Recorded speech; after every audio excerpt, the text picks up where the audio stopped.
So, really want to focus tonight on helping you ask the right questions to help drive your business. We're focused predominantly on technology type ventures, given our audience tonight, but even if you're not in technology, you'll still find a lot of nuggets that you can pull out.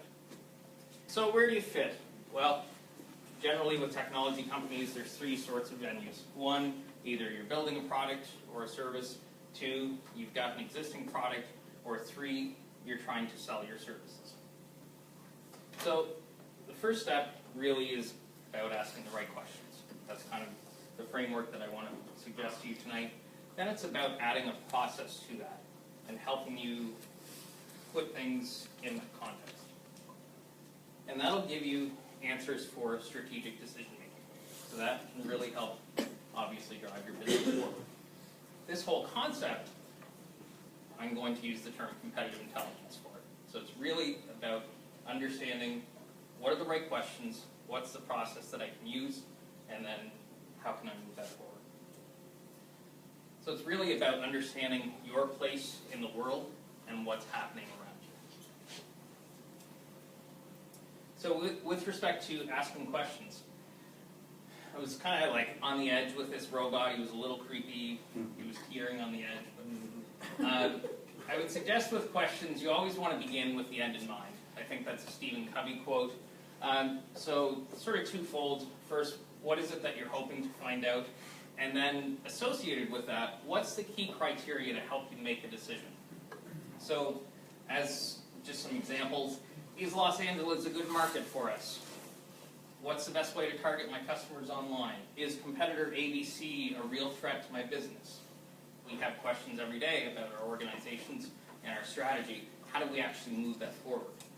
Having a key criteria to really help you understand is this a go or a no-go can be very helpful. So in the first example with Los Angeles, is there an adequate total addressable market? Or is it a greenfield opportunity? I'm just going to turn this light off to give a little more some mood lighting. A little easier to see. For the second one, targeting customers online. Are there good benchmarks that are showing a certain channel is working better? Have you tested and tried things? What are those telling you? And finally, is competitor ABC a real threat? What's happening with respect to your revenue and your revenue growth? What about their revenue? What do they have with respect to internal staffing capabilities? And what's their market share? So these are just a few sort of key factors that might help you to make a decision. So I'll put it to you. If we're building a product, we're starting brand new, we've got some experienced entrepreneurs in the room, what are some things that we need to be thinking through? Who's our customer? Who's our customer? Great question. Demographics, absolutely. What else? The problem that you're solving? The problem that you're solving, absolutely. How will you solve it? How will you solve it? For sure. All very good things. So when you're when you're starting out a new venture, and I was just chatting with a couple guys from Holton's who are starting down this road, and there may be others in this room, you need to be asking, again, those right questions at the start. And this is not exhaustive by any means, and all very good comments as well. I think we hit this. What does your customer want? Going out and validating that this is something real. How many people have heard of examples where somebody says, I just made the coolest thing. Now I need to go find customers. Anybody know anybody like that? Yeah, that happens, right? So before getting to that point, go through and actually do a customer validation. Go out, talk to people, understand what those needs are, and ensure that the market actually wants it. And then how can you build a product that meets those needs? What will you need for resources? Is this something that's realistic with respect to time, money, people? Maybe the market's not right at the moment, but maybe it will be in 5 years, as an example. What already exists in part or in whole? How many people have ever said or heard, nobody does what I do? Anybody ever heard? Yeah. For those people that are smiling and laughing, you know what I mean. Oftentimes, when somebody makes that comment, it's because they're not fully aware of what's happening around them. For the most part, like think of Instagram and Snapchat. What's happened in the last year? Instagram stories. Instagram stories, right, which is basically eating up Snapchat's market share. Snapchat had this whole thing, and Instagram said, okay, we'll just build that. And they did. So thinking through the lens of strategic threats and hedging, even before you build your product, is a good idea. And then is the market ready? So I have a friend right now that he has a startup idea, a concept that he's had to pull back on with respect to energy storage. The market is very slow to adopt, it's very slow to move, it requires a lot of capital, a lot of regulatory issues, and so he's hit pause on his startup idea because the timing just isn't right. So he kept this in mind, obviously. So how many people work in product-based companies that are established? 1, 2, 3, okay, 5, 6, 7. Good. So for those folks, what are some things that you should keep in mind? So you've got a product built. What do you need to be thinking about? Looking at you. How do you deliver your product? How do they buy your product? How do you Absolutely. deliver them? How will it be delivered? Fantastic. Good. How can they access your product? What do you mean by access? Either about finding it online, or are they going to find it on a store? You know, Right. how are they going to be able to reach that? Right, so marketing and distribution, absolutely, yeah. Dan, any ideas? How you train maybe your customers? How are you train your customer? how are you training your customer? Yeah. Okay, yeah, absolutely. So like onboarding and Yeah. getting them used to the product, for sure. All good suggestions. So again, these are very high level because we've got sort of a general crowd, but something that I would suggest to you, think about what are your sales? What part of the market do you hold? How much do competitors hold? With respect to PESTLE, PESTLE means political, economic, sociological, technological, environmental, and legal. Basically, the whole external environment, what's happening, what's in play. So, like right now with Trump and NAFTA, that's very much a moving target. What does that actually mean for your business? Understanding that risk versus other things is really important. So, for example, how many people export to the U.S.? Nobody exports products? Okay, well. So there are businesses, anyway, that within New Brunswick, we export 90% of our products, mostly products and services, to the U.S. So with NAFTA as an example, that's something that those businesses are going to want to think through. And then finally, where's the market going? So are you Blockbuster or Netflix? Are you keeping up with the times? Are you being progressive? Fun fact, Blockbuster actually had a chance to buy Netflix way back when. Well, that didn't work out so well. I'm selling services, so for those service providers in the room, what are the sorts of things you need to be thinking about with respect to your environment? Trends. Trends? What kind of trends? Customer trends, market trends, technology? Absolutely. Anything else? What makes you unique? What's that? What makes your service unique? Absolutely. What makes you unique, unique value proposition, all very good things. A couple thoughts that I have to contribute. Customer experience and branding. That's obviously a huge thing. And I'll touch on this more in a moment. I've got a visual to accompany that. Do your customers even know you exist? That's a huge part of it. We touched on that earlier. So with respect to your product, whether you're more of a traditional outbound sales model or maybe you are purely inbound using things like SEO, content marketing, social media, do your customers actually know you're alive? And do they, because they may have a need and they might not even know you exist. Looking at your competitors, benchmarking for any type of business is a really useful exercise. So understanding what you're doing versus your competitors and prospective competitors can be a very useful exercise. So looking at what they're doing, what their deliverables have been, who do they have for relationships, who are their clients, what sort of pricing models are they using.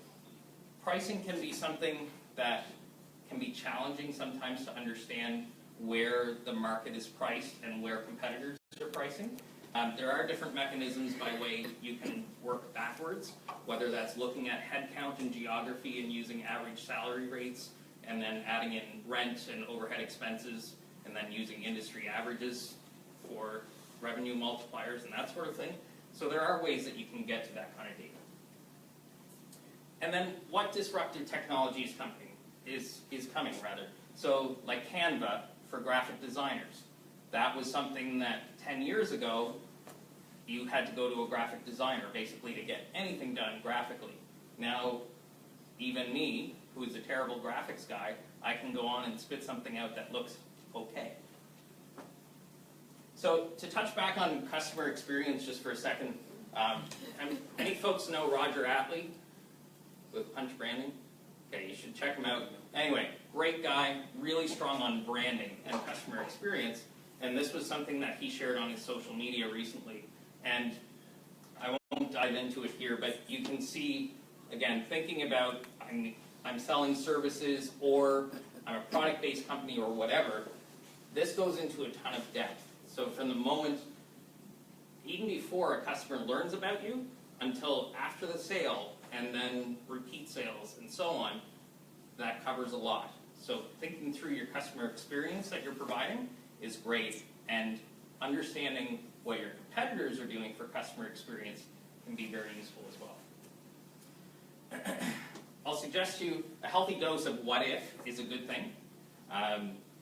It's good to be thinking about as the market progresses, as your competitors progress, as you progress, what are the possibilities, what could happen, and what does that mean when you think about that in the context of your business.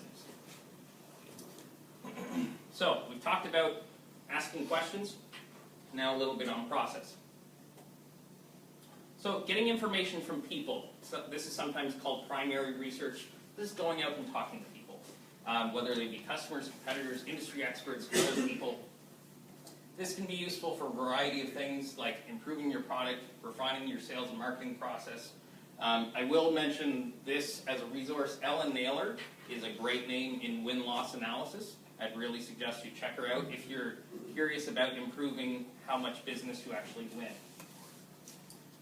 Learning about tech and market opportunities. Building relationships.